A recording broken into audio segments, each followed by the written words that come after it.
Welcome to class, everyone. So let me ask you this. Have you ever just stared at a completely blank screen, feeling totally overwhelmed by a messy, stressful research project?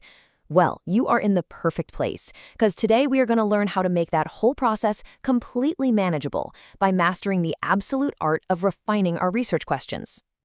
Here is our quick roadmap for today's lesson. We'll be covering the power of refinement, narrowing broad questions, expanding narrow ones, aligning with your purpose, wisdom in real life, and finally, the godly learner. Think of this as our step-by-step Goldilocks quest to find a question that isn't too big, isn't too small, but is just right. All right, let's dive right into section 1, the power of refinement, and see why spending time on your initial question is actually your ultimate strategic advantage in any project. But before we get into the nuts and bolts of research, we've got to remember this foundational truth from Ecclesiastes chapter 7, verse 12. Wisdom is a shelter, as money is a shelter, but the advantage of knowledge is this: wisdom preserves those who have it. You see, we don't just want raw knowledge or a pile of random facts. We are seeking wisdom to properly frame our learning and really protect us from confusion as we work. Academically speaking, refinement is literally your best friend. Why? Well, it prevents you from getting completely overwhelmed by way too much information, or on the flip side, starved by a lack of material. It creates this safe, comfortable boundary for your brain to operate in. It balances your research so it's deep enough to be interesting, but manageable enough to, actually finish on time. Moving on to section 2. Narrowing broad questions. This is where we tackle the single biggest trap 8th grade students fall into, picking questions that are just way too massive for a school assignment. For example, asking, "How has the internet changed communication?" is a huge trap. If you only have 3 weeks to write a paper, that question could take you years to answer. You'd be drowning in data. But if we refine it to, "How has the rise of instant messaging apps changed teen communication between 2015 and 2025? Bam, that is totally doable. You now know the exact dates and the exact demographic to search for. Here's another one. Imagine you want to research social media. Asking how people use it, that's going to hit you with literally billions of articles. You wouldn't even know where to start.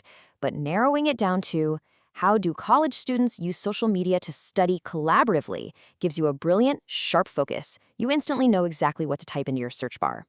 The reason this works so well is because you're identifying a specific audience, you have a clear purpose, and you're drilling down into one distinct aspect of a massive topic. This is absolutely crucial. It is exactly how you save yourself from total information overload. Now, what about the opposite problem?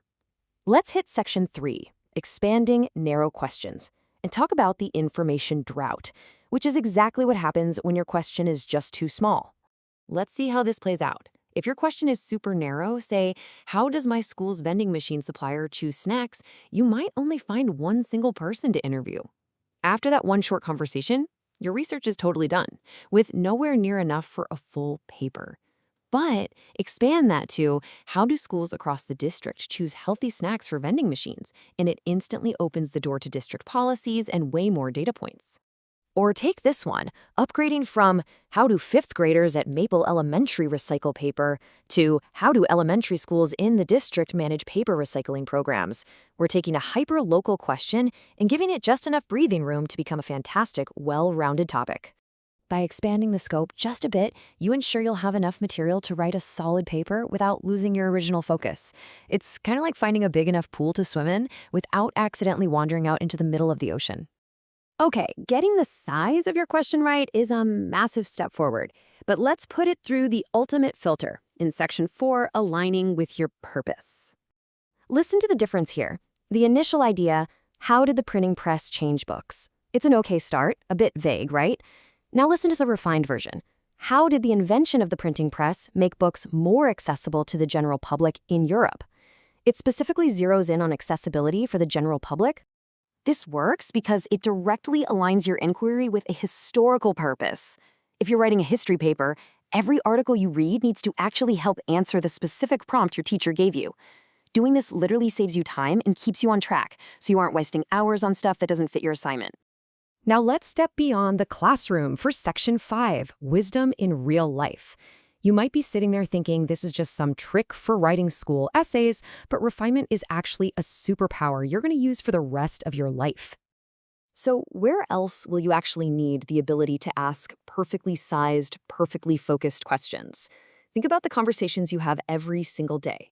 Whether you're asking a doctor to diagnose a health concern, where being really specific about your symptoms is absolutely critical, or troubleshooting a complex project with your future boss, refining your questions mirrors real-world problem solving. Asking the right-sized question just saves everybody valuable time and gets you to the solution much faster. To practice this essential skill, you have 5 specific homework assignments this week. You're going to take a broad question about holidays and narrow it, take a narrow one about science fairs and expand it, refine an idea about renewable energy, make a question about reading much more specific, and adjust a massive technology focus into a manageable project. Take your time, apply that Goldilocks method we learned today, and really think about the purpose of each. Finally, as we wrap up today's lesson, let's look at Section 6, the Godly Learner, and see how seeking truth wisely ties right into who we are here at HeroesMart Academy. We firmly believe that education must be intertwined with biblical morality. Why? Because education without morality can actually hurt. Knowledge simply makes you capable, but intelligence, guided by biblical morality, ensures you use that capability to make righteous, God-honoring choices. We're not just learning how to write research papers, we are learning to seek truth wisely. Look at this powerful truth from Romans 8. For to be carnally minded is death, but to be spiritually minded is life and peace. When we really apply this, we see that keeping our minds spiritually focused, even when doing everyday school research, is the true path to life and peace. A spiritually minded student uses their refined questions not just to get an A on a paper, but to discover the incredible wonder and order of God's world. So as you tackle your homework and refine those questions this week, I'm going to leave you with a challenge. Will you pursue academic excellence today while keeping your mind completely centered on God, truth, and wisdom? How will you use your growing intelligence to seek truth and honor Him?